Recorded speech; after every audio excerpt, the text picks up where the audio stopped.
Movie के start में हमें एक लड़का दिखाया जाता है। वो एक बहुत बड़ी बिल्डिंग की पिक्चर्स ले रहा था। उसको एक बहुत ही अच्छी स्टोरी की तलाश थी ताकि उससे उसको बहुत सारे पैसे मिल सकें। उसको पैसों की भी बहुत ज्यादा जरूरत थी। खैर अब वो उस बिल्डिंग के अंदर जाता है जिस बिल्डिंग की वो बाहर से कब से पिक्चर्स ले रहा था। इस बिल्डिंग के बारे में इस लड़के ने ये सुना था कि यहाँ पर बहुत ही अजीबोगरीब चीजें होती रहती हैं। लोगों का कहना था ये पूरी बिल्डिंग हॉन्टेड है। इसी वजह से ये लड़का बिल्डिंग के अंदर आया था ताकि ये अंदर आकर ये जान पाए कि इस बिल्डिंग में क्या है। इस लड़के का नाम जीकू था। उसको अपने पीछे एक छोटा बच्चा खड़ा हुआ नजर आता है। ये जैसे ही पीछे मुड़कर देखता है तो वो बच्चा गायब हो जाता है। जीकू वहाँ पर जाकर इस बिल्डिंग के केयर टेकर या फिर मैनेजर से मिलता है। वो उस मैनेजर से इस बिल्डिंग में पैरानॉर्मल एक्टिविटीज के बारे में पूछता है और मैंने सुना है कि इस बिल्डिंग में सब कुछ अजीब होता है। जीकू अपना टेप रिकॉर्डर ऑन करता है। खैर अब वो मैनेजर उसको बताने के लिए तैयार भी हो जाता है। वो मैनेजर बताता है कि ये जो बिल्डिंग तुम देख रहे हो ना, ये पहले एक ऑर्फन हाउस था और यहाँ पर बहुत सारे बच्चे रहा करते थे। और फिर अचानक एक दिन इस बिल्डिंग में आग लग गई। यहाँ पर जितने भी बच्चे थे सब इस बिल्डिंग में जलकर मर गए। कहता है कि मैं तुम्हें इस बिल्डिंग में होने वाले इंसिडेंट के बारे में बताता हूँ, तो सुनो। मैं तुम्हें स्टोरी सुनाता हूँ एक राइटर की। उस राइटर ने इसी बिल्डिंग में एक रूम रेंट पर लिया था। उस राइटर को अपनी लाइफ में बहुत ज्यादा सुकून चाहिए था ताकि वो भी तुम्हारी तरह एक अच्छी स्टोरी ढूंढे और उसको लिख सके, क्योंकि उसके घर में उसका एक छोटा बच्चा था जो उसको डिस्टर्ब करता रहता था। खैर अब वो अपनी कहानी पर फोकस कर रहा था और उसको राइट कर रहा था। तभी अचानक से उसको ये फील होता है कि नीचे वाले फ्लोर पर कुछ बच्चे खेल रहे हैं। अब इन सब चीजों के बारे में वो राइटर यहाँ के डीलर को बताता है, मगर डीलर तो ये जानता था कि नीचे वाले फ्लोर पर कोई भी नहीं रहता और वो ये भी जानता था कि ये जगह हॉन्टेड है। मगर पैसों की वजह से वो डीलर उस राइटर को कुछ भी नहीं बता रहा था। किसी न किसी तरह ये रूम उस डीलर ने इस राइटर को रेंट पर देना था। पैसों के लिए लोग क्या कुछ नहीं करते।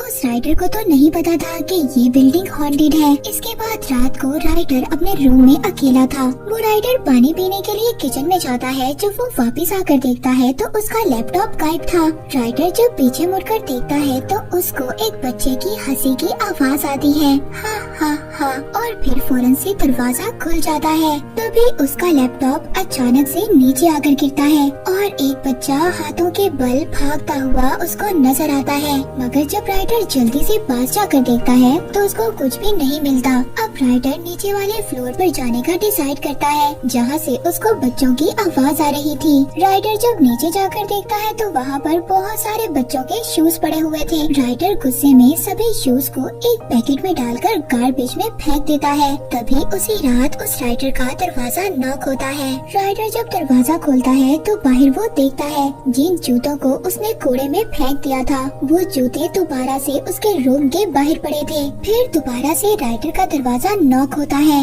राइटर जब अपनी दूसरी साइड पर देखता है तो उसको वही जले हुए बच्चे दिखाई देते हैं। राइटर बहुत ज्यादा डर जाता है और नीचे गिर जाता है। उन जले हुए बच्चों की सोल्स रूहें उल्टी लटकी हुई थी जो कि उस राइटर को वहीं पर मार देती है। कहानी दोबारा से प्रेजेंट में आती है जीकू पर। जीकू अब उस मैनेजर से पूछ रहा था कि एंड में उस राइटर का क्या हुआ। इस बात पर उस बिल्डिंग का मैनेजर जीकू से कुछ भी नहीं कहता। वो बहुत ही वियर्ड बात करता है। कहता है कि तुम मुझे अपने बारे में कुछ बताओ। और जीकू को यहाँ पर मैनेजर एक बात कहता है कि हमें हमेशा इस बात का ख्याल रखना चाहिए कि हम किसको अपना बना रहे हैं। मैनेजर जीकू से कहता है कि अच्छा चलो मैं तुम्हें एक और स्टोरी सुनाता हूँ। जीकू को दरअसल एक हॉन्टेड एक हॉरर स्टोरी चाहिए थी जो बहुत ज्यादा अच्छी हो, अदरवाइज उसकी जॉब जा सकती थी। दूसरी कहानी वो मैनेजर जीकू को सुनाता है। ये कहानी एक फार्मासिस्ट लड़की की थी जो बहुत ज्यादा प्यारी थी। वो अपने रूम में शॉवर लेकर आई थी और उसके रूम में एक रेडियो चल रहा था जिस पर ये न्यूज चल रही थी। उस रेडियो में ये न्यूज चल रही थी कि एक आदमी ने अपनी बीवी और अपने 9 साल के बेटे का मर्डर कर दिया है और पुलिस वाले उस आदमी को ढूंढ रहे हैं। मगर वो लड़की अपनी मदर से बात कर रही थी। उसकी मदर अपनी बेटी को समझा रही थी किसी के साथ भी रिलेशनशिप में मत आना, क्योंकि उसकी मदर को उसके फादर से धोखा मिल चुका था और इसीलिए ये एडवाइसेस वो अपनी बेटी को दे रही थी। लेकिन वो लड़की अपनी मदर की बातें नहीं सुनती और फोन कट कर देती है। तभी वहाँ पर हम उसके साथ एक लड़के की पिक्चर देखते हैं। यहाँ पर हमें पता चलता है कि ये लड़की तो पहले ही अपने फ्रेंड के साथ रिलेशनशिप में थी। अब रात को उसका वही तभी फ्रेंड उसके घर पर आता है। वो बहुत ज्यादा टेंशन में था। ये लड़की अपने फ्रेंड से पूछती है कि क्या हुआ। वो लड़का बताता है कि हमारे बारे में मेरी वाइफ को सब कुछ पता चल गया है और कुछ दिन के लिए मुझे तुम्हारे साथ ही रहना होगा। वो लड़की कहती है कि कुछ दिन क्या, तुम सारी जिंदगी मेरे साथ रह सकते हो। अब नेक्स्ट डे जब वो लड़की अपने काम पर जा रही थी तभी तो पुलिस वाले उसके पास आते हैं। तो पुलिस वाले इस लड़की को इसी के फ्रेंड की पिक्चर दिखा कर ये पूछ रहे थे कि क्या तुम इस लड़के को जानती हो, इसने अपनी वाइफ और अपने बेटे का मर्डर कर दिया है। ये सुनकर ये लड़की जल्दी से अपने घर जाती है और अपने फ्रेंड को आवाज देने लगती है। और यहाँ पर हमें ये भी पता चलता है जो न्यूज स्टार्टिंग में रेडियो पर चल रही थी वो इसी के फ्रेंड की चल रही थी। अब जब ये लड़की अपने घर के अंदर आती है तो यहाँ पर इसका फ्रेंड शॉवर ले रहा था कि लड़की कहती है कि पुलिस को सब कुछ पता चल गया है, हमें जल्दी यहाँ से निकलना होगा वरना पुलिस तुम्हें पकड़ लेगी। वो उसका फ्रेंड बार बार यही कह रहा था कि किसी को कुछ भी मत बताना। और तभी यहाँ पर उस लड़की के दरवाजे पर कोई नॉक करता है। जब वो देखती है तो बहुत ज्यादा हैरान हो जाती है। उसके रूम के बाहर उसका फ्रेंड था। वो ये देखकर बहुत ज्यादा डर जाती है कि अगर उसका फ्रेंड बाहर है तो अंदर शॉवर कौन ले रहा है। अब वो लड़की अपने रियल फ्रेंड को घर के अंदर बुलाती है और उसको इशारा कर कर वॉशरूम की तरफ दिखाती है कि अगर तुम यहाँ पर हो तो अंदर कौन है। उसका फ्रेंड भी ये नोटिस करता है कि बाथरूम के अंदर उसी जैसा एक आदमी शॉवर ले रहा था। मगर तभी ये दिखाया जाता है कि इस लड़के ने अपनी वाइफ और अपने बेटे को कैसे मारा। उसके हाथ में एक हथौड़ी दिखाई जाती है जिससे उसने अपनी वाइफ और अपने बेटे का मर्डर किया था। तभी आसपास का सीन चेंज हो जाता है और घर की जो वॉल्स थी वो खून से भर जाती हैं और जो शॉवर ले रहा था वो कोई इविल स्पिरिट थी। वो कहती है कि मैंने तुम्हें कहा था ना तुम किसी को कुछ भी नहीं बताओगी। और इसी के साथ स्क्रीन ब्लैक हो जाती है, यानी कि उस इविल स्पिरिट ने उस लड़की और उसके फ्रेंड को भी मार दिया होगा। और ये स्टोरी सुनाने के बाद वो मैनेजर अपनी तीसरी कहानी स्टार्ट करता है। ये कहानी उसी डीलर की थी जिसने राइडर को रूम रेंट पर दिलवाया था। जिस डीलर ने राइडर को ये नहीं बताया था कि ये बिल्डिंग हॉन्टेड है। हम उस डीलर को देखते हैं जो टेबल पर बैठा खाना खा रहा था और वो बैठा किसी से बातें कर रहा था। हमें ऐसा फील होता है कि वो डीलर अपनी वाइफ के साथ बैठा बातें कर रहा था। मगर जैसे ही हम उस इंसान को देखते हैं जिसके साथ डीलर बैठा बातें कर रहा था वो इंसान उसकी वाइफ नहीं थी बल्कि एक डॉल थी। वो सिर्फ एक डॉल थी जिसको डीलर अपनी वाइफ की तरह रख रहा था। नेक्स्ट डे डीलर फोन पर बात कर रहा था तभी वहाँ पर हम एक रैप हुई डेड बॉडी देखते हैं। ये डेड बॉडी उसी डीलर की वाइफ की थी। इस डीलर ने अपनी वाइफ की डेड बॉडी को प्लास्टिक में रैप कर कर रखा हुआ था। इस डीलर ने अपनी वाइफ को ही मार दिया था। ये डीलर या तो मेंटली डिस्टर्ब था या इसके साथ कुछ और था। वो एक डॉल को अपनी वाइफ की तरह रखने लगा था। अब उस डीलर को ये लगता है कि शायद उसके सिंक से पानी बाहर आ रहा है जो बहुत ज्यादा गंदा था। तभी वो डीलर जब पीछे मुड़ता है तो देखता है उसकी वाइफ की डेड बॉडी गायब थी। और जब वो सिंक में देखता है तो उस लाश का हाथ सिंक से बाहर निकलता है। वो नल को बंद कर देता है यानी कि टैप को ऑफ कर देता है। और ये देखकर उस डीलर की हालत बहुत ज्यादा खराब हो जाती है।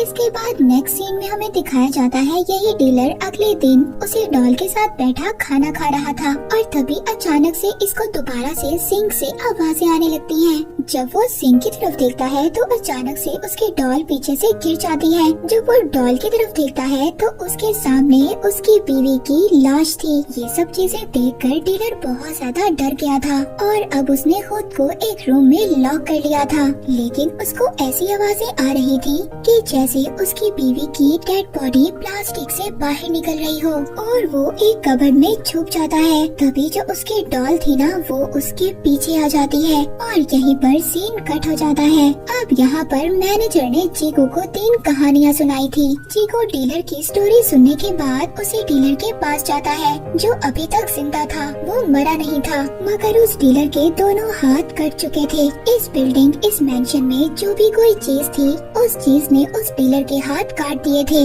उसको मारा नहीं था मगर वो ऑलमोस्ट बहुत ज्यादा पागल हो गया था। मगर यहाँ पर डीलर कुछ अजीब सी बातें बोलता है। वो कल्ट के बारे में बोलता है, कुछ चर्च के बारे में बोलता है। मगर मगर जीगू को टेलर की बातें को समझ नहीं आती।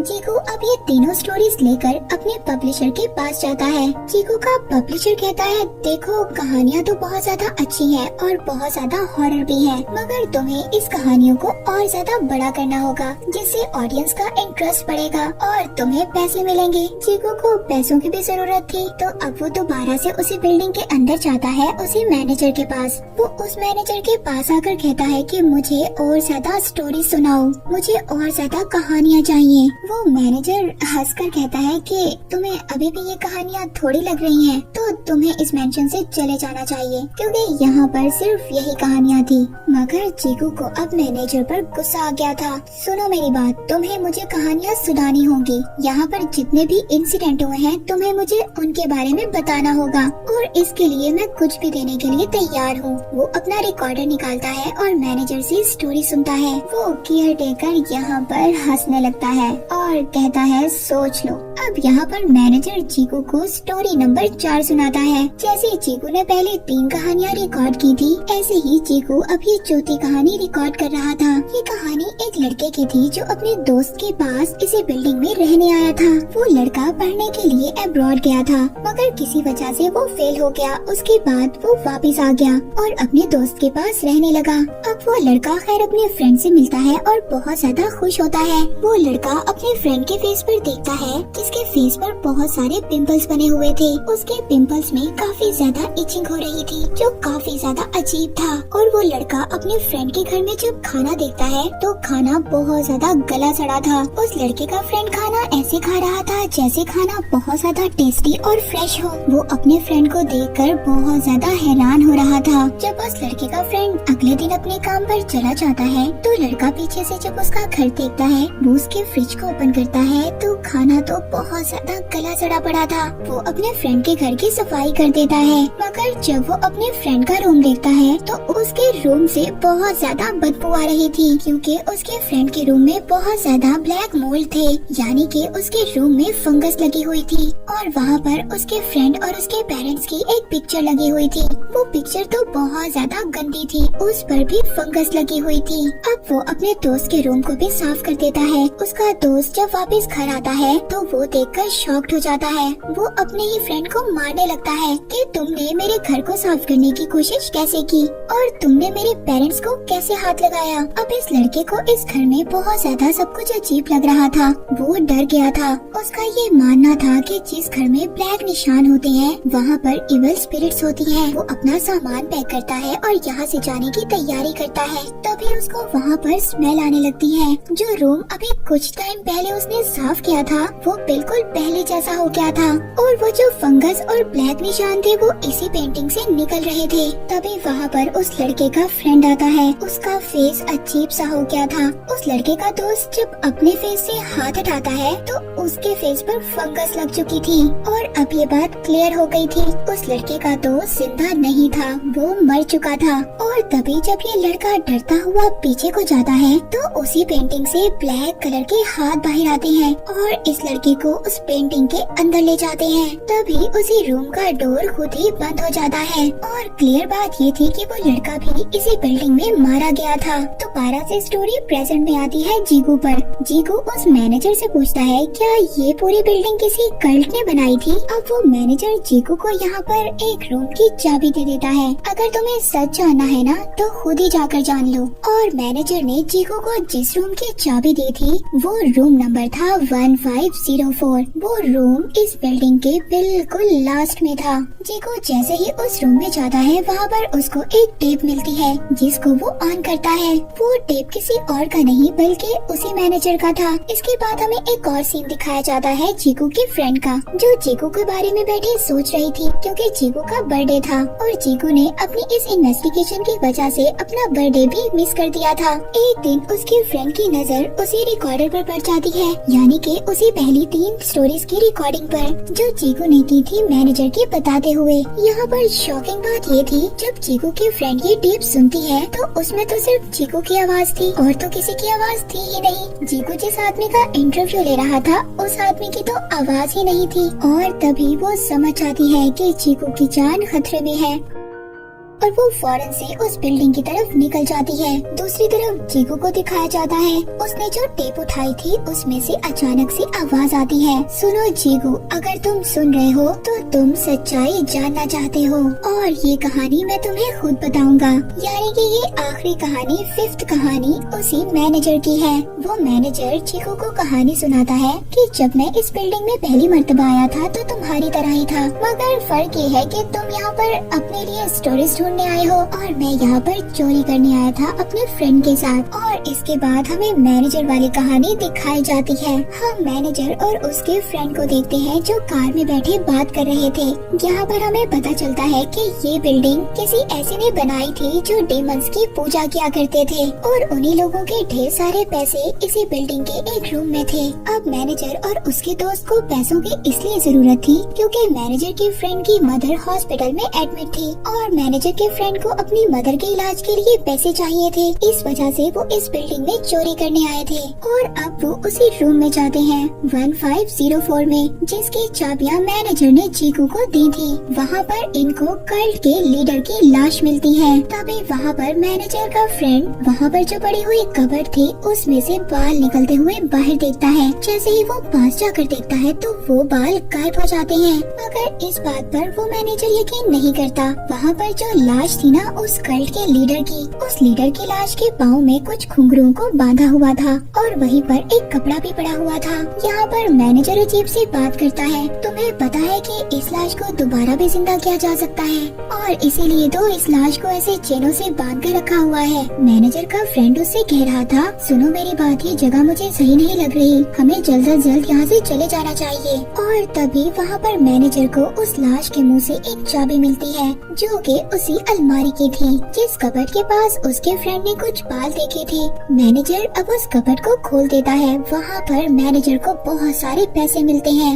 मैनेजर पैसे देखकर बहुत ज्यादा खुश होता है और कहता है, देखो हम अमीर हो गए। मगर तभी मैनेजर के फ्रेंड को पीछे से छन छन की आवाज सुनाई देती है। जब वो पीछे मुड़कर देखता है तो पीछे तो कोई भी नहीं था। वो दोबारा से जब पीछे देखता है तो उसके मुंह के पास वही लाश थी। इन दोनों ने उस लाश को जिंदा कर दिया था। मैनेजर का दोस्त उस लाश को देखकर भागकर उस बिल्डिंग से बाहर आ जाता है। वो जैसे ही अपनी गाड़ी को स्टार्ट करने वाला था तभी मैनेजर भी आकर गाड़ी में बैठ जाता है। उसका फ्रेंड मैनेजर से कहता है, तुम थे कहाँ पर, देखो मैं पैसे ले आया हूँ। तभी वहाँ पर मैनेजर कहता है, तुम क्या उस चीज को देखना चाहते हो जो तुम छोड़ आए हो? और तभी मैनेजर के दोस्त की नजर उसके पाँव पर पड़ती है जो मैनेजर के नहीं बल्कि उसी लाश के पाँव थे, क्योंकि उस पाँव पर घुंघरू बंधे हुए थे। जैसे ही वो ऊपर देखता है तो वो मैनेजर नहीं बल्कि वही लाश थी। वो मैनेजर की शक्ल में उसके दोस्त के पास आई थी और तभी वो मैनेजर के दोस्त को भी मार देती है। इसके बाद सीन शिफ्ट होता है दोबारा जीगू पर। जीगू को भी वही लाश नजर आती है। वो दोबारा से जाकर उसी कबर्ड में छुप जाता है जिस कबर्ड में से मैनेजर ने पैसे निकाले थे। तभी वहाँ पर वही मैनेजर आ जाता है। जीगू, मैंने तुम्हारे साथ जितना भी वक्त गुजारा बहुत अच्छा था और मैं तुम्हें बहुत ज्यादा मिस करूँगा। ये कहकर चाहते चाहते वो जीगू का ही रूप ले लेता है और इसको देखकर जीगू बहुत ज्यादा हैरान हो जाता है। अब यहाँ पर इस स्टोरी में हमें पता चलता है जो इर्द गिर्द के चर्च के लोग थे